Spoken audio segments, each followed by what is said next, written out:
এই স্বামী ছাড়া থাকতে পারবেন না, আপনার একটা বাচ্চা আছে, কেন আপনি স্বামীর সাথে এমন ব্যবহার করলেন যে ও তালাক পর্যন্ত গিয়ে পৌঁছালো? ওর উপায় কি? ওই বেচারার উপায় কি? ধরলামও খারাপ, ওর চেয়ে নিকৃষ্ট পুরুষ আর এই পৃথিবীতে আমি ধরে নিলাম।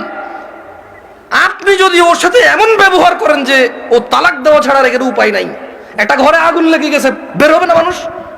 মানুষ বের হবে না? এই দরজা বন্ধ, সেই দরজা বন্ধ, সেই দরজা বন্ধ, জানালা দিয়ে হলো তো মানুষ বের হবে, বের হবে না?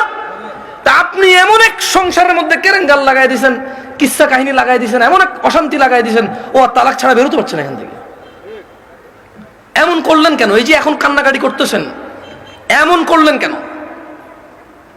এই যে বলতেছেন আমি এখন ধৈর্য ধরবো, আমি আর মুখে মুখে বলবো না, আমি আর ওর অপছন্দ হয় ওর বাবা মায়ের সাথে খোটাখুটি করলে এখন আর করবো না, আমি আগে কেন ভাবেন নাই?